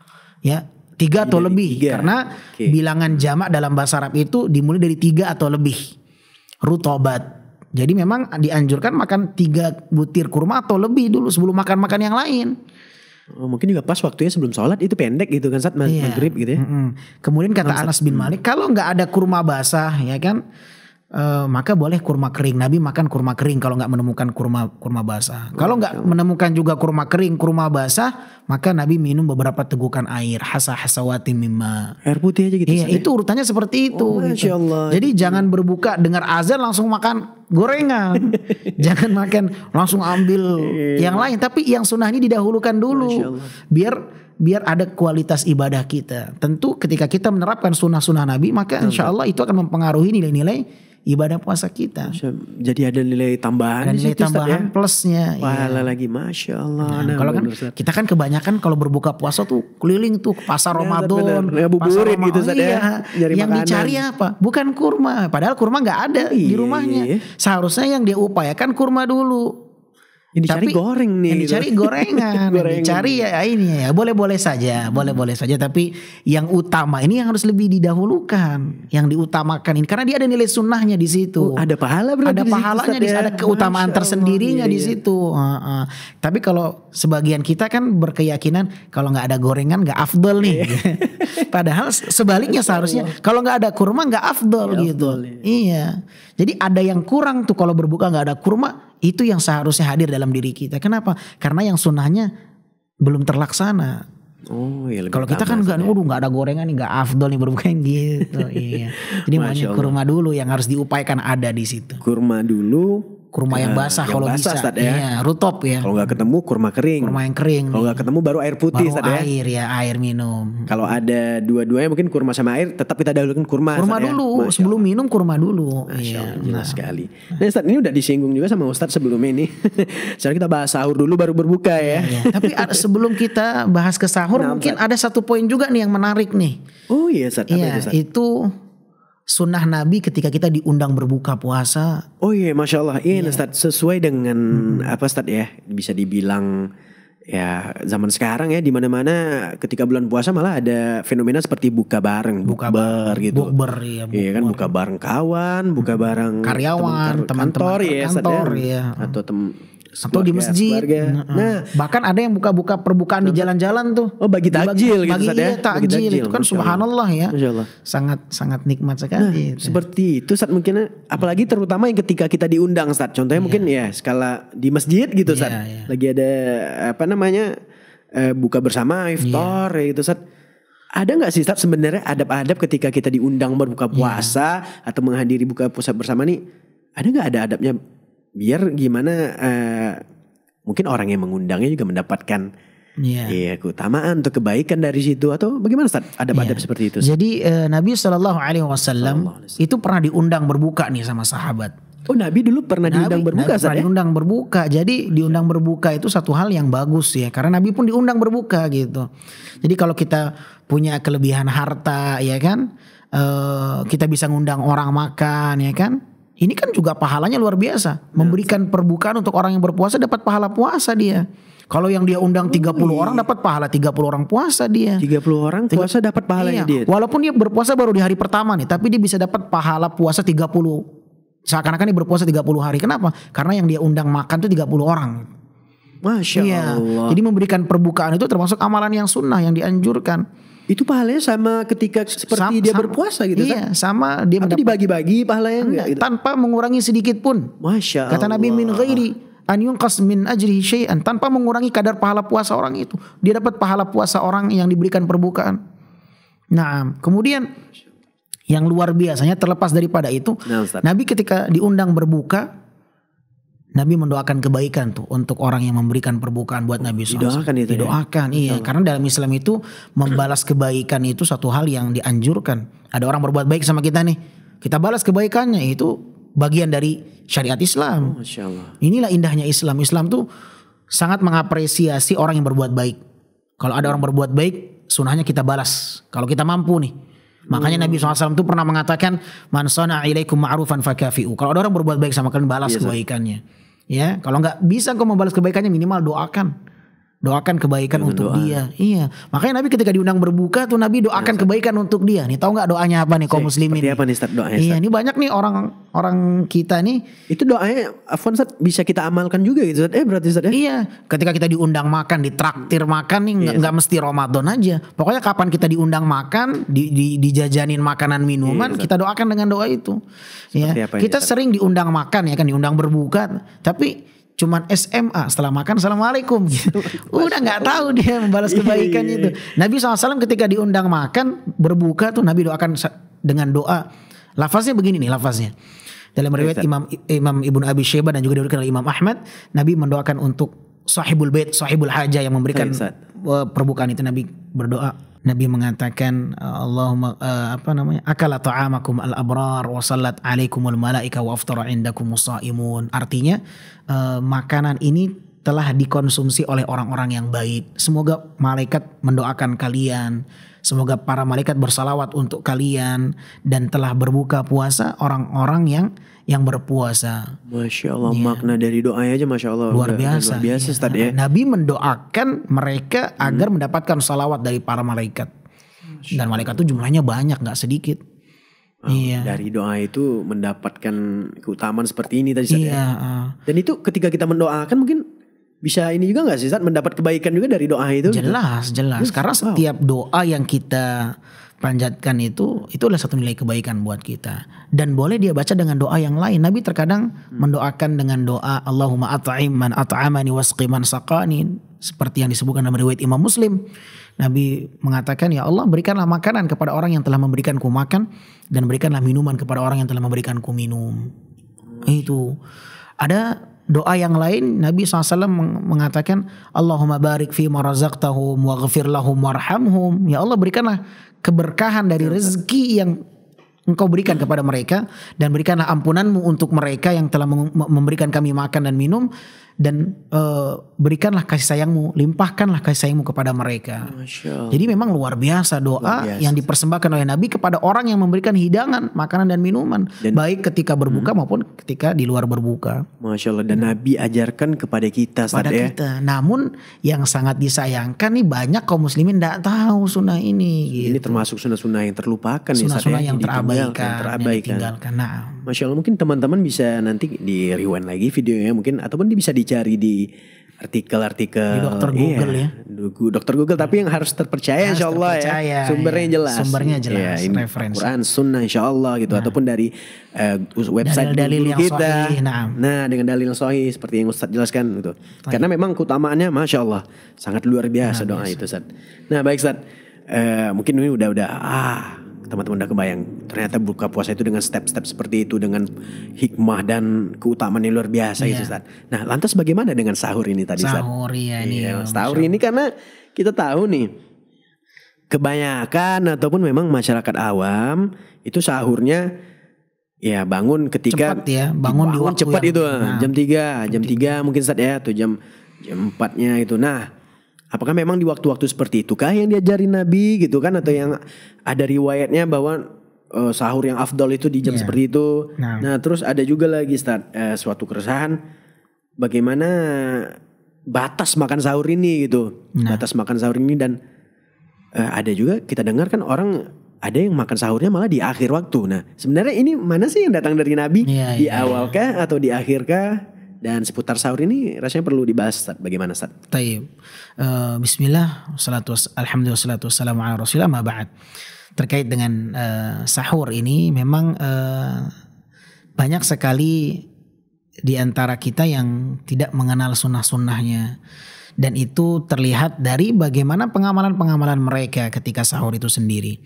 Jadi ketika sahur itu Nabi SAW pernah mengatakan bahwa sunnahnya ketika sahur itu diakhirkan. Bahkan itu termasuk di antara akhlak kenabian. Min akhlaqin nubuwati ta'khirus sahur wa ta'jil iftar wa wad'ul yamin 'ala shimal. Di antara akhlak kenabian itu adalah mengakhirkan sahur, menyegerakan berbuka, dan meletakkan tangan kanan di atas tangan kiri ketika sholat. Jadi mengakhirkan sahur ini termasuk di antara akhlak Nabi SAW. Jadi memang sunnahnya sahur itu diakhirkan. Kalau sekiranya jam 5 subuh ya kan, itu ya sebelum jam 5 itu gitu. seperempat jam sebelum jam 5, bukan jam 2, jam 3 gitu. Jadi sahur itu sunahnya diakhirkan gitu. Makanya Anas bin Malik tuh pernah mengatakan dalam riwayat tentang pengalaman salah seorang sahabat Zaid bin Thabit ya. Zaid bin Thabit ini beliau pernah sahur sama Nabi SAW dan Zaid mengatakan waktu jarak sahur kami dengan masuknya adzan subuh itu sekitar 50 ayat Al-Quran apabila kami membacanya. 50 ayat Al-Quran. 50 ayat Al-Quran apabila kami membacanya. Itu waktu sahur kami bersama Rasul. Masya Allah. 50 ayat Al-Quran sebelum adzan subuh terdengar. Sekarang pertanyaannya 50 ayat Al-Quran itu berapa lama waktunya kira-kira? Berapa lama itu? Ayat itu relatif ya. Ada ayat yang panjang, ada ayat yang pendek. Nah, ada ayat yang panjang, ada ayat yang sangat pendek. Bahkan satu baris itu bisa 2 ayat. Ada yang saking panjangnya satu halaman itu 1 baris. Nah, maka kita ambil patokan yang standar lah, yang 1 baris itu 1 ayat gitu lah. Berarti kita katakanlah 50 ayat berarti 50 baris ya. 50 baris ya. 50 baris. Sekarang kalau kita lihat di Al-Quran itu satu halaman tuh kan 15 baris tuh. Satu halaman 15 baris. Berarti kalau 50 ayat 50 baris berarti berapa halaman tuh? Satu halaman 15 baris, 2 halaman 30 baris. 3 halaman 45 baris. Berarti sisanya nggak nyampe 4 halaman ya. Nggak sampai 4 halaman alias 2 lembar. Nggak sampai 2 lembar 50 ayat itu. Kalau kita berpatokan satu ayatnya itu 1 baris. Nah sekarang pertanyaannya 2 lembar Al-Quran kalau kita baca membutuhkan waktu berapa lama kira-kira? Insya Allah nggak akan memakan waktu lebih dari 1/4 jam. Sampai 1/4 jam. Nggak akan sampai 1/4 jam. Itu mungkin dengan juga yang udah lancar itu Ustaz ya. Itu lancar juga itu. Nah, karena patokan standarnya sahabat. Karena sahabat yang nyampaikan ini kan. Bahkan Zaid bin Thabit ini salah seorang yang penulis wahyu dia ini. Dia pernah juga menjabat sebagai mufti di kota Madinah. Zaid bin Thabit ini. Jadi pakai standarnya beliau. Iya. Oh Masya Allah. Jadi waktu yang terbaik sahur itu ya sekitar 1/4 jam lah sebelum adzan subuh. Kalau jam 5 subuh berarti ya jam 5 kurang 1/4 jam lah. Itu waktu yang terbaik sebenarnya. Justru yang sangat disayangkan di masyarakat kita justru sengaja mereka memberhentikan makan dan minum dengan istilah imsak. Nah itu lagi nih Ustaz muncul ini ya pertanyaan lagi nih. Karena memang banyak pertanyaan. Tapi tentang imsak ini cukup masyhur dan dari dulu dari zaman nenek moyang mungkin atau dari zaman orang tua kita dulu. Bahkan hampir selebaran ya. Imsakiyah Ramadan gitu. Ada kolomnya subuh sendiri, imsakiyah sendiri. Padahal imsak itu ya waktu subuh itu. Mendekati itu Ustaz ya. Sebelum itu Ustaz ya. Imsakiyah yang sebenarnya itu ya waktu subuh itu gitu. Dan bahkan sampai ada memang berpendapat dan memegang bahwa kalau udah imsak dan dengan bunyi sirin gitu kan. Sirin gitu udah harus berhenti makan minum ya. Padahal mungkin masih belum terteguk gitu. Masih boleh gitu, Ustaz. Jadi kita ingin terangkan nih ya biar kaum muslimin tahu semuanya ya. Nabi SAW tuh pernah mengatakan kalau kalian mendengarkan adzannya Bilal maka lanjutkan makan dan minum. Masih boleh makan dan minum. Bilal azan tapi kita masih boleh makan minum gitu. Sampai kalian mendengarkan adzannya Abdullah bin Ummi Maktum. Oh pada saat itu ada 2 azan ya, di zaman Nabi itu sebelum adzan subuh tuh ada 1 adzan sebelumnya.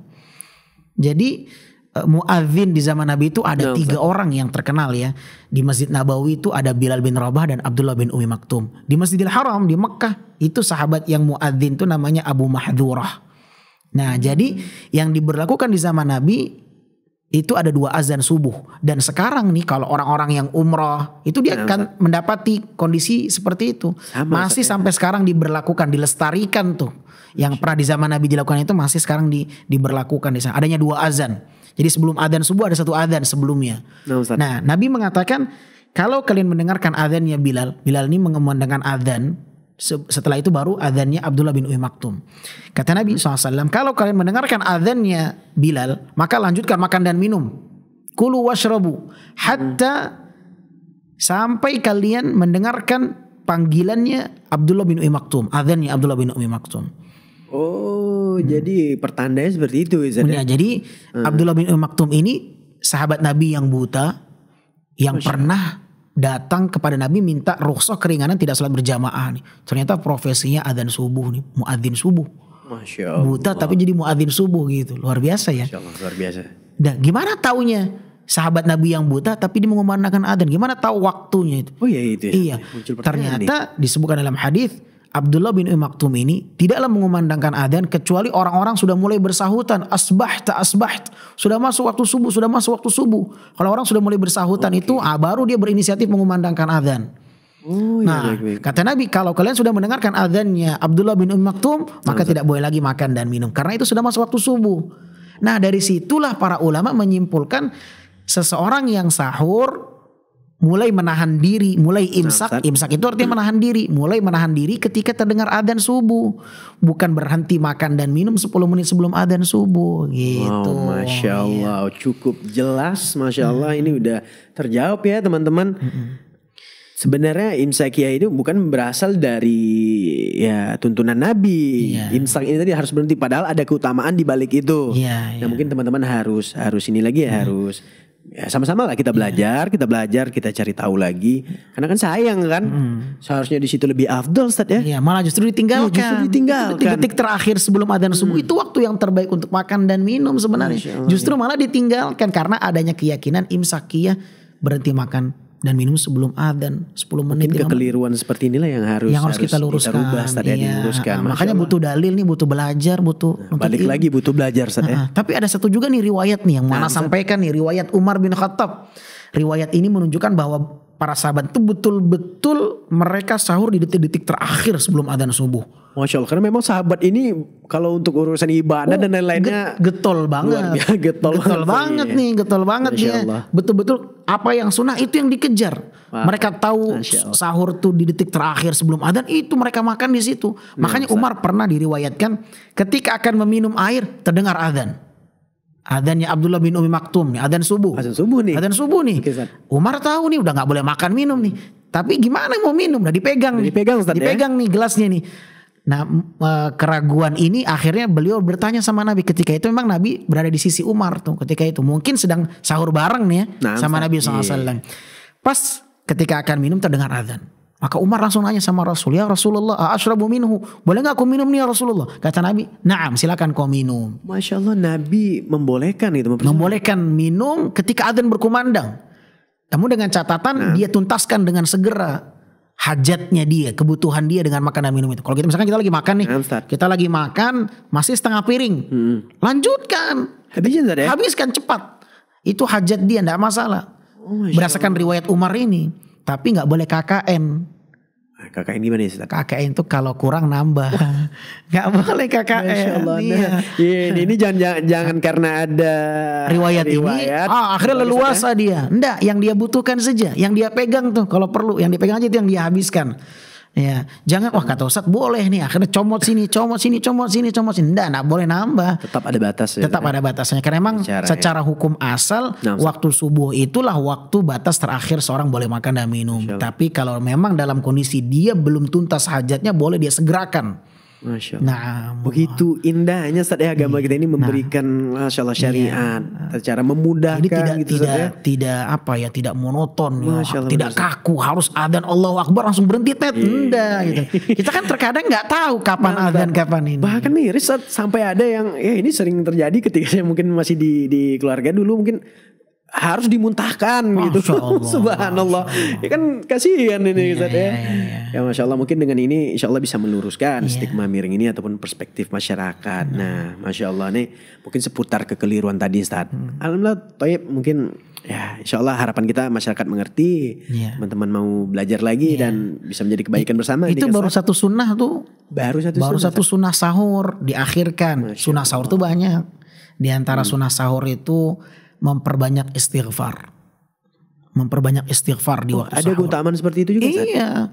Allah Subhanahu wa taala berfirman dalam surat Adz-Dzariyat ayat ke-18 mensifati orang-orang yang bertakwa. Jadi orang bertakwa ini punya rutinitas, punya kebiasaan rutin di waktu sahur beristighfar. Dan kita tahu puncak misi puasa ini kan la'allakum tattaqun, agar kalian bertakwa. Takwaan. Maka ciri khas orang-orang yang bertakwa itu harus dikejar. Dan Allah bercerita tentang rutinitas orang-orang yang bertakwa dalam Al-Quran itu wabil asharihum yastaghfirun. Mereka orang-orang yang bertakwa itu rutinitasnya di waktu sahur-sahur mereka beristighfar. Karena kita perlu tahu sahur itu kan sepertiga malam terakhir. Nah, Ustaz. Yang dikatakan oleh Nabi, Allah turun ke langit dunia. Oh iya. Iya, itu waktu yang paling terbaik tuh. Dan di waktu yang terbaik itulah Allah mengatakan barang siapa yang ingin beristighfar kepadaku akan aku berikan ampunan. Yang minta akan aku berikan. Masya Nah, Allah. maka jangan lupa di waktu sahur itu waktu ketika Allah turun ke langit Pasnya dunia. Allah turun ke langit dunia. Allah Ustaz, turun ke langit dunia dan Mengabulkan Allah doa-doa welcome. Gitu. Wow. Allah tuh membuka diri. Allah. Yang pengen minta ampunan saya berikan ampunan. Allahu Akbar. Jadi ketika sahur tuh bukan makan aja. Bukan makan minum aja. Agendanya ada di situ istighfar. Anda ingin berdoa di sana. Seperti yang Allah firmankan dalam surat Adz-Dzariyat ayat 18. Wabil ashari hum yastaghfirun. Dan di waktu sahur mereka beristighfar, kata Allah. Nah, kemudian sunnah yang lain, Nah, Ustaz. ketika sahur itu dianjurkan menyempatkan diri makan kurma kering. Nah, ini juga nih benar Ustaz. Sempat terlupakan nih. Iya. Kita kan buka pakai kurma juga. Tadi kan sempat disinggung Ustaz ya, ada kurma rutop, ada kurma Kering, tamar gitu Ustaz iya. ya. Nah, berarti di sahurnya makan kurma lagi nih Ustaz, yang tamar gitu. Iya, tamar ya, Gimana kurma tuh, Ustaz? kering. Kalau bisa yang kurma kering. Karena memang lafaz riwayatnya itu tamar ya, kurma kering dalam riwayat Imam Abu Daud. Nah, Ustaz. Ya, disebutkan ni'ma sahuril mu'min at-tamar. Kenikmatan sahurnya seorang mukmin itu ketika mereka makan kurma. Tamar itu kurma kering. Makanya kan tadi riwayat Anas ketika berbuka kan dibedakan tuh. Oh iya. Dibedakan. Nabi makan rutop, kurma basah. Kalau nggak ada rutop baru tamar. Berarti memang beda nih. Antara kurma basah dengan kurma kering keutamaannya dimakan waktu-waktu tertentunya ada gitu. Tapi kalau memang nggak ada Ustadz, Ana nggak punya dua jenis kurma basah sama kering nih. Dua-duanya nggak ada. Ustaz. Kurma mahal nih, nggak bisa beli. Ya udahlah, yukallifullahu nafsan illa wus'aha. Apa adanya aja. Ada kurma kering, kurma basah, ya apa yang ada dimakan nggak apa-apa. Mudah-mudahan itu juga mendapatkan satu nilai pahala di sisi Allah Subhanahu Wa Taala. Jadi sempatkan ketika sahur tuh makan kurma kering, ya atau makan kurma yang ada. Ya bukan berarti nggak boleh makan nasi, boleh makan nasi pakai rendang, pakai dendeng, pakai asam podeh, boleh. Iya nggak masalah. Ya, tapi jangan ditinggalkan yang sunnah nih, makan kurma. Makan Ada kurma. keutamaan di sana. Iya, ada pahala, jadi Ustaz. makan kurma tuh bukan sunnah ketika berbuka saja. Dan rasa-rasanya mungkin kalau dengan dicukupkan dengan kurma itu aja mungkin juga cukup Ustaz ya. Cukup, iya. Karena kan kurma ini mengenyangkan ya. Iya Ustaz, benar Ustaz. Mengenyangkan, iya. Anda sendiri juga kayaknya kalau sahur dicukupkan dengan kurma insya Allah tahan-tahan juga sih insya Allah gitu. Ustaz. Jadi sahur ini kita ingin meluruskan ya keyakinan sebagian orang itu kadang mereka berkeyakinan kalau sahur itu harus makan berat. Nah, Sehingga harus kuat gitu Ustaz, iya, puasanya. sehingga harus banyak persiapan nih, harus masak dulu mungkin, harus dipanaskan dulu gitu. Lah terus bagaimana kalau sekiranya waktu mepet nih? Nah, Ustaz, Ini kira-kira tinggal 1 menit azan nih. Gimana? Makanya Nabi mengatakan jangan kalian tinggalkan makan sahur kalian. Walaupun kalian hanya minum air. walaupun cuma minum air. Iya. Karena sahur itu adalah waktu yang berkah untuk kalian makan dan minum.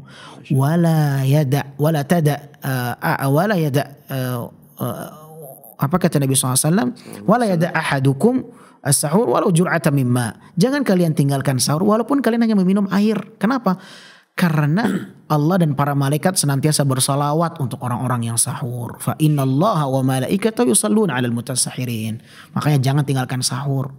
Walaupun Ustaz, ana sanggup nih puasa tanpa sahur, ana biasa nih, ana Ustaz. punya fisik kuat ya kan. Ini bukan masalah kuat atau tidak kuat Anda puasa tanpa sahur, tapi ini masalah keberkahan. Kalau Anda ingin meraih keberkahan, bangun sahur, makan di waktu sahur itu. Karena ketika Anda bangun sahur, Anda akan mendapatkan salawat dari malaikat dan salawat dari Allah Subhanahu wa taala. Masya Allah, Masya Allah, Barakallah. Wah, ternyata bukan hal-hal yang kecil yang bisa kita, maksudnya kita tidak menaruh perhatian di sana Ustaz ya. Walaupun itu seperti Ustaz bilang tadi, walaupun kita kuat ya tetap ada keberkahan pada sahur. Tetap upayakan makan minum walaupun sedikit. Kalau nggak ada kurma ya apa yang ada insya Allah gitu Ustaz Walaupun ya. hanya Tetap. minum air aja ya Walaupun kan? cuma minum air. Masya Allah, cukup menjawab beberapa keresahan yang dirasakan mungkin dari teman-teman kita. Nah Ustaz, seperti yang telah kita bahas tadi Ustaz, ini kekeliruan-kekeliruan maupun seputar ya hal-hal yang diragukan mungkin di sekitar Ramadan ini Ustaz. Nah, balik lagi nih Ustaz ke pembahasan kita nih Ustaz tentang puasa yang tadi. Dengan puasa mencapai ketakwaan, puasa sebagai meningkatkan iman. Nah, tapi di satu sisi ada suatu kaum yang dimana itu masih saudara-saudara kita juga gitu.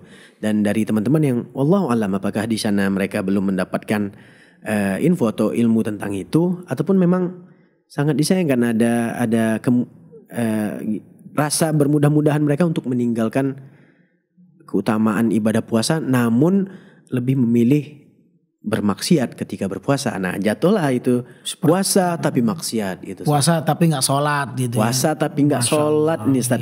Yang paling ini gimana nih? Yang paling dapat attention nih anak-anak muda, enggak hanya muda, yang tua muda juga gitu, yang udah wajib sholat.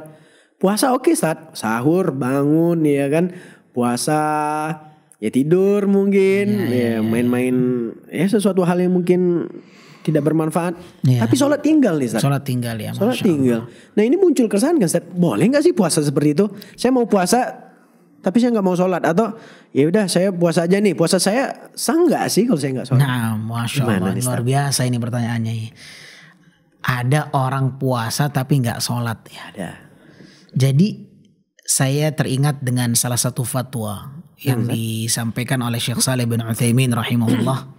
Ketika beliau ditanya tentang hukum seseorang yang berpuasa tapi nggak sholat, gimana status orang nih?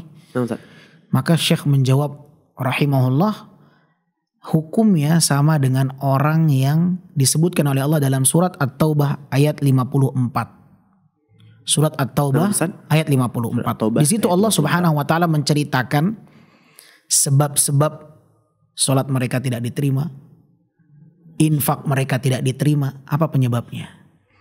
Allah berfirman, "Wa ma mana'ahum an tuqbala minhum nafaqatuhum illa annahum kafaru billahi wa bi rasulihi wa la ya'tuna as-salah illa wa hum kusala wa la yunfiquna illa wa hum karihun." Dan tidak ada yang menghalangi diterimanya sedekah mereka, infak mereka, melainkan karena mereka mengingkari Allah dan Rasulnya.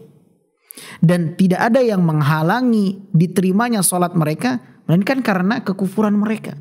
Jadi kalau mereka sudah terjatuh kepada kekufuran, sholat tidak lagi berarti, sedekah tidak lagi berarti. Jadi kalau orang sudah terjatuh kepada kekufuran, maka ibadah-ibadah itu tidak lagi berarti bagi mereka. Nah, apa kaitannya dengan pertanyaan ini? Jadi dalam satu hadis Nabi SAW mengatakan, yang membedakan seseorang dengan kekufurannya itu di sholat. Kalau dia meninggalkan sholat, maka dia terjatuh kepada kekufuran. Jadi bisa puasanya itu nggak diterima.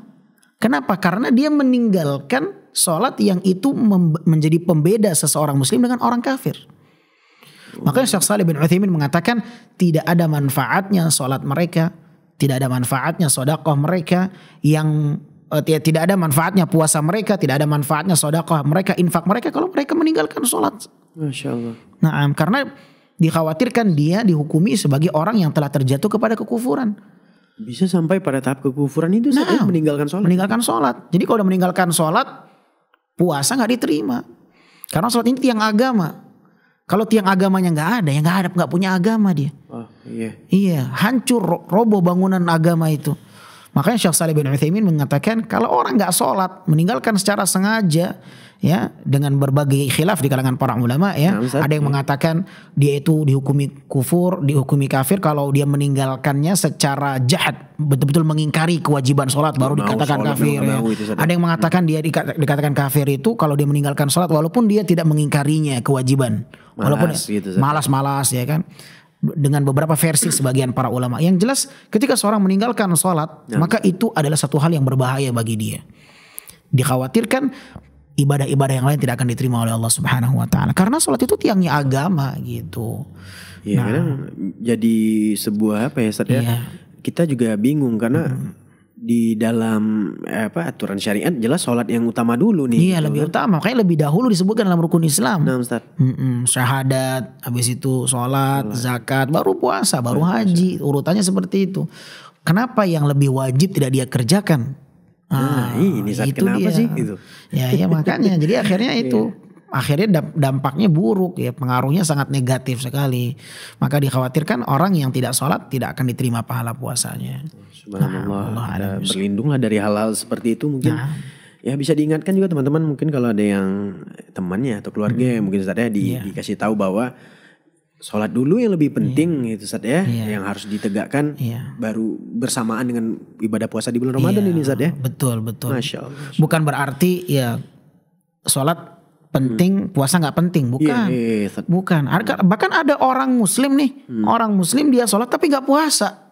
Nah ini kebalikannya. Gitu. Kalau tadi sholat itu dia puasa tapi nggak sholat. Kalau sekarang nih ada orang Muslim sholat tapi nggak puasa, tuh gimana tuh ancamannya tuh? Ini lain lagi ceritanya ini.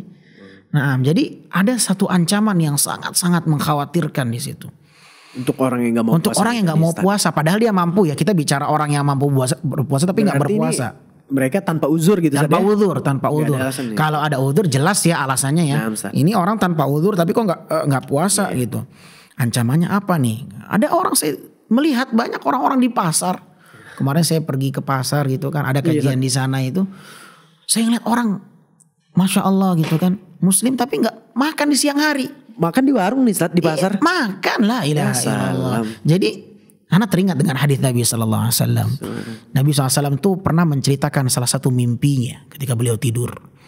Disebutkan dalam hadis riwayat Imam An-Nasa'i dengan sanad yang sahih melalui jalur sahabat Abu Umamah Al-Bahili radhiyallahu taala anhu. Nabi SAW pernah mengatakan, bainama ana naimun, ketika aku sedang tertidur di malam hari ya, atani rajulan, aku didatangi oleh dua orang dalam mimpiku itu. Iya, Nabi menceritakan dalam mimpinya, aku didatangi oleh dua orang. Dan tentunya ini adalah wahyu ya. Bisa jadi wahyu, ya, mimpinya para nabi itu adalah wahyu. Dan ini tentunya adalah malaikat yang menjelma ya dalam bentuk rupa manusia ya tentunya ya. Nabi mengatakan, atani rajulan, aku didatangi oleh dua orang lelaki dalam mimpiku. Fa akhadha bi dhubu'i, ketika mereka mendatangiku, mereka mengambil kedua lengan tanganku ini, dibawa lengan tanganku itu digiring, dibawa ke sebuah tempat. Kemana? Ke sebuah tempat yang di hadapan Nabi SAW itu ada gunung-gunung yang sangat terjal. Ya, fa'tiya bi jabalan wa'ra, kata Nabi, aku dibawa, dihadapkan di sebuah tempat yang aku ditampakkan di hadapanku itu gunung yang sangat terjal, yang sangat curam. Ya, kemudian dua orang ini mengatakan kepadaku, dakilah gunung ini, naiklah gunung ini. Maka aku katakan, inilah utiku, aku nggak sanggup. Ini gunung terjal ini, gimana cara dakinya? Akhirnya dua orang ini mengatakan, sanusahiluhu laka, kami akan memudahkanmu untuk mendaki gunung ini. Kami akan memudahkanmu untuk menaiki gunung ini. Fasa'atu, akhirnya Nabi pun naik tuh gunung tuh. Fasa'atu, akhirnya kami naik ditemani dengan dua orang ini. Hatta idza kuntu fi sawadil jabal, kata Nabi, sampailah aku di sebuah tempat yang di situ sangat gelap. Ya, sangat gelap. Kemudian di situ aku mendengarkan suara yang sangat histeris. Idza bi aswatin syadidah. Aku mendengarkan suara yang sangat menakutkan. Ya, suara yang sangat histeris, suara yang sangat menggelegar, yang sangat keras. Sampai seorang nabi merasa takut dengan suara itu gitu. Nah, aku mendengarkan suara yang sangat histeris. Aku pun bertanya kepada dua orang yang menemaniku dalam perjalanan ini, ma hadhil aswat? Ini suara apa ini? Maka dua orang tadi mengatakan, hadza awa'u ahli nar. Ini adalah suara penghuni neraka. Suara penghuni neraka, mereka berteriak ya, kesakitan dan lain sebagainya. Kemudian Nabi SAW mengatakan, thumman talaqabi, kami pun melanjutkan perjalananku. Terus kami mendaki gunung itu. Thumman talaqabi, hatta sampai di sebuah tempat kami menemukan satu kaum. Ya, faida biqaumin mu'allaqina bi'araqibihim, sehingga kami menemukan ada satu kaum dalam kondisi tergantung kaki mereka di atas, kepala mereka di bawah. Mu'allaqina bi'araqibihim musyaqqaqatan ashdaquhum tasilu min ashdaqihim dama. Aku melihat mereka ini tergantung kaki mereka di atas, kepala mereka di bawah, dan aku melihat kondisi mereka, pipi mereka, rahang mereka dalam kondisi sobek-robek. Dan aku melihat rahang mereka yang sobek itu keluar darinya darah yang mengalir deras. Subhanallah. Maka aku bertanya kepada mereka, siapa mereka ini? Apa yang menyebabkan mereka sampai seperti ini? Dapat azab seperti itu. Sampai mereka digantung kaki mereka di atas, kepala mereka di bawah, rahang mereka robek, sobek, dan darah mengucur deras. Maka dua orang tadi mengatakan, humul ladzina yuftiruna qabla tahillata shaumi. Mereka adalah orang-orang yang berbuka, yang makan ya sebelum waktunya. Mereka orang-orang yang tidak berpuasa. Ketika puasa nih Ustaz. Iya, mereka adalah orang-orang yang tidak berpuasa. Inilah ancaman yang disiapkan oleh Allah Subhanahu wa taala. Mengerikan itu Ustaz. Nah, seperti itu. Dan hadis ini sahih diriwayatkan oleh Imam An-Nasa'i. Ini ancaman orang yang tidak berpuasa.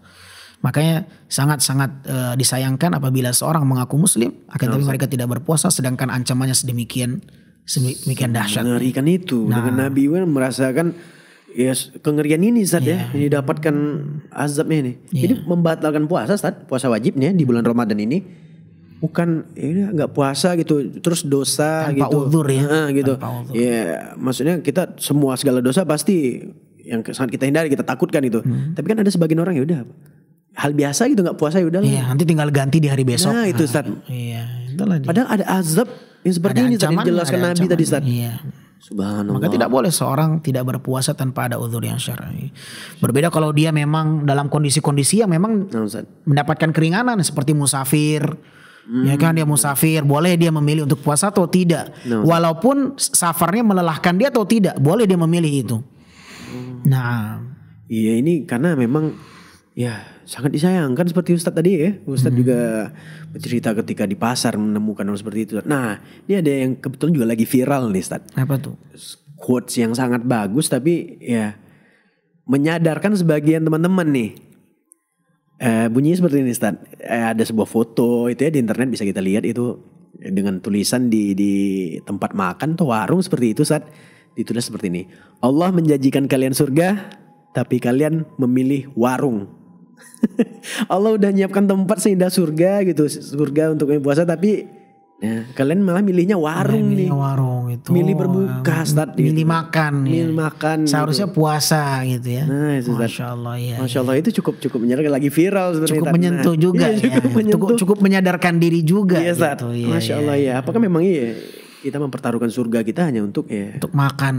Iya dan, betul. Dan miris lagi Ustaz. Miris lagi mungkin di luar pembahasan. Padahal dia cuma nahan makan minum sebentar aja kan. Nah, itu Ustaz. Nggak selama-lamanya ya. Iya. Bisa jadi di rumah dia mungkin yang masih anak SMA nih, mungkin ada anak sekolahan nggak bisa makan juga gitu kan, nggak sama keluarganya masih takut mungkin. Padahal badannya berotot kuat ya kan. Dan ini juga termasuk Ustaz bagi yang menjadikan ini sebagai jokes, kalau bahasa anak muda itu candaan Ustaz. Yaudah. Malah sampai ada yang bikin konten ataupun bikin apa Ustaz, itu video tutorial membatalkan puasa gitu. Nah, seperti itu misalkan. Masya Allah. Jadi ada seperti itu Ustaz. Ada yang berbangga dengan dia tidak berpuasa gitu. Mungkin ini kan sangat disayangkan gitu. Iya. Dikhawatirkan ini dia sedang menghina ya syariat Islam. Nah, itu takutnya jatuh kepada itu. Walaupun hanya maksud sekedar bercanda. Gitu. Apakah memang benar dengan membatalkan puasa ini? Ya itu ternyata tidak Ustaz ya. Setelah Ustaz jelaskan hadis Nabi seperti tadi. Subhanallah, ngeri gitu ya. Iya. Takut gitu. Masya Allah.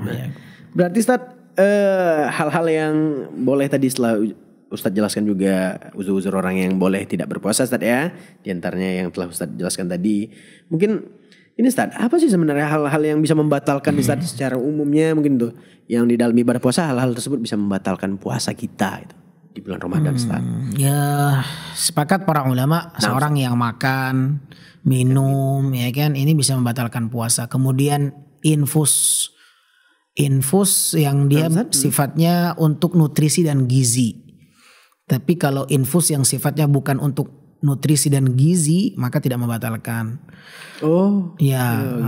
Kemudian juga ada pantangan-pantangan yang lain yang itu bisa berdampak kepada rusaknya puasa dia, seperti dusta, ya kan? Kemudian berbuat kezaliman, ya kan? Makanya Nabi SAW pernah mengatakan dalam riwayat Bukhari dan Muslim, man lam yada' qawla zur wal 'amala bi falaysa lillahi haja fi an yada'a ta'amahu wa syarabah. Barang siapa yang tidak meninggalkan kedustaan lisan dan perbuatannya, maka Allah tidak butuh kepada seseorang yang menahan lapar dan dahaganya. Allah enggak butuh kepada puasa orang ini. Bagi siapa? Bagi orang yang puasa tapi dustanya jalan. Itu yang tadi disampaikan itu, maksiat juga jalan gitu. Dusta itu harus ditinggalkan. Benar kata orang, Ramadan tuh nggak boleh, puasa tuh nggak boleh dusta, nggak boleh bohong. Benar kata orang. Tapi bukan berarti keluar Ramadan halal lagi nih. Enggak. Dan dusta itu bisa karena ucapan, bisa karena perbuatan. Ya. Sumpah palsu, ya kan, persaksian palsu, bohong, ya kan. Kemudian juga memanipulasi data, mencurangi timbangan, ya, mengurangi takaran timbangan, ya kan, mengelabui konsumen. Mengelabui konsumen. Oh, Masya Allah ini. Ya kan dia nimbang sesuatu 4 kilo, rupanya sampai di rumah 3 kilo 9 on, kurang 1 on. Ini mengurangi, ini berdusta dengan perbuatan. Ya. Subhanallah. Nah, ini jelas ya hal-hal yang tidak boleh dilakukan mungkin ketika berpuasa. Nah, beberapa hal tadi yang malah jadi itu tadi ya, molok-olok, candaan dan lain-lain lah, hal-hal yang tidak bermanfaat. Ya saatnya mulainya dari situ sebenarnya Ustaz ya. Hal yang mubah tapi tidak bermanfaat sepertinya, lantas sampai ke batas yang sia-sia dan bisa jadi nih akhirnya pada yang haram Ustaz ya. Akhirnya puasa batal atau minimal nggak dapat faedah puasanya Ustaz. Betul. Nah padahal yang kita incar nih bukan puasa biasa nih gitu. Nah puasa yang luar biasa Ustaz ya. Nah mungkin Ustaz untuk terakhir nih Ustaz bisa memberikan kami nih dan kita semua para muslim dan muslimah, akhi ukhti yang mendengar maupun yang menikmati podcast hasil episode kali ini, nasihat nih Ustaz untuk kita semua nih ketika berpuasa. Baik, mungkin ini sebagai penutup ya. Tafadhal. Sebagai penutup, saya akan membawakan satu hadis yang ini sangat pantas untuk kita khawatirkan. Karena tentu setiap kita yang beramal, beribadah, berpuasa, tentulah harapan kita diterima ya. Betul, jangan sampai kita berpuasa tapi pahalanya tuh buat orang lain. Bisa seperti itu. Di dalam hadis Nabi SAW ketika bertanya kepada sahabatnya, tahukah kalian siapa orang-orang yang bangkrut di hari kiamat? Maka para sahabat mengatakan orang yang bangkrut tuh yang gak punya dinar, gak punya dirham, gak punya harta. Kata Nabi bukan. Orang yang bangkrut dari umatku nanti di hari kiamat, dia datang dengan pahala sholat, dia datang dengan pahala puasa, dia datang dengan kebaikan-kebaikan yang banyak, tapi ternyata di lain sisi dia berbuat zalim, menzalimi orang lain, memukul orang lain, menghina orang lain, mencaci orang lain, bahkan menumpahkan darah orang lain, memakan harta orang lain. Maka di hari kiamat orang yang berbuat zalim ini dia harus membalas kezalimannya, dia akan mempertanggungjawabkan kezalimannya dengan cara membayarkan pahala puasa dia yang telah dia dapatkan, dia harus memberikan pahalanya itu kepada orang lain. Pahala puasanya harus diberikan kepada orang lain yang pernah dia sakiti, yang pernah dia makan harta, yang pernah dia tumpahkan darahnya. Maka kezaliman ini akan menghanguskan pahala puasa seseorang. Ya kan? Dan kezaliman itu sangat banyak cabang-cabangnya. Ya, mengulur-ulur pelunasan hutang juga kezaliman, padahal dia mampu. Nabi mengatakan matlul ghani zulmun. Ya, mengulur-ulur pelunasan hutang adalah satu kezaliman, ya kan? Nyerobot tanah, ya kan? Ngambil tanah milik orang lain itu satu kezaliman. Yang Nabi katakan SAW ancamannya, barang siapa yang mengambil sejengkal tanah secara zalim, ya, maka Allah akan timpakan di hari kiamat di atas pundaknya 7 lapis bumi. Yang mengambil tanah 1 jengkal secara zalim, Allah akan timpakan di atas pundaknya 7 lapis bumi. Itu kalau dia mengambil 1 jengkal, apalagi kalau 1 hektar, ya, luar biasa itu. Jadi orang yang bangkrut di hari kiamat itu dia datang dengan pahala puasa, tapi ternyata pahalanya bukan untuk dia sendiri, buat orang yang pernah dia sakiti, buat orang yang pernah dia zalimi, yang pernah dia makan harta, yang pernah dia tumpahkan darahnya. Makanya jauhi kezaliman itu, karena pahala dia akan dipindahkan oleh Allah kepada orang yang pernah dia zalimi di dunia. Kalau itu belum cukup menutupi kesalahannya, maka dosa-dosa orang yang pernah dia sakiti yang akan Allah pindahkan kepada orang yang pernah berbuat zalim itu. Jadi bangkrut, dia yang beramal, dia yang sholat, dia yang puasa, jangankan pahala, dosa pun bertambah. Ini yang harus kita waspadai. Jangan sampai kita berpuasa namun hanya mendapatkan lapar dan haus saja. Karena Nabi mengatakan betapa banyak orang yang berpuasa namun mereka hanya mendapatkan lapar dan haus saja. Na'udzubillah min dzalik. Allah a'lam bishawab. Masya Allah, Masya Allah. Sungguh obrolan yang sangat bermanfaat, Masya Allah. Ini menyadarkan kita semua Ustaz ya, Alhamdulillah, dan menjadi pengingat bagi kita untuk ya sekali lagi beribadah dengan ilmu dan sesuai tuntunan Nabi SAW. Nah, mudah-mudahan nih dengan ilmu yang telah Ustaz sampaikan dan juga beberapa pandangan yang telah kita beberkan dan kita rangkum, bisa mencapai nih atau bisa membantu teman-teman untuk mencapai ketakwaan dalam puasa. Nah, agar puasanya menjadi bukan puasa biasa nih insyaallah. Nah, alhamdulillah Ustaz, sungguh pembahasan yang menarik. Mungkin kita cukupkan sampai di sini dan insyaallah semoga selanjutnya bisa kita membuat ataupun bisa kita melakukan kegiatan bermanfaat ini dan insyaallah semoga bermanfaat untuk teman-teman semua insyaallah. Amin. Jazakallah khairan Ustaz atas ilmunya dan diskusinya serta berbagi pandangan untuk kami. Terima kasih. Semoga Ustadz juga selalu dilindungi oleh Allah Azza wa Jalla. Amin ya rabbal alamin.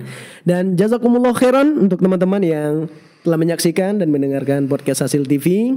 Jangan lupa untuk menyaksikan podcast Asil tentunya di channel Asil TV dan juga di beberapa media sosial, ada di Instagram Asil TV, di YouTube Asil TV, dan insya Allah menyusul mungkin, semoga Allah permudah kemudian hari nanti mungkin di platform-platform lainnya. Nah, sekali lagi semoga bulan puasa ini menjadi amal dan suatu berkah bagi kita dengan niat yang sungguh-sungguh. Dan jangan lupa 10 hari terakhir insya Allah, maupun hari keberapa Ramadan nantinya, mau itu hari ke-28, 29, 30, kejar selagi masih ada sisa detik-detik terakhir, kita kejar sama-sama. Yuk, bisa yuk insya Allah.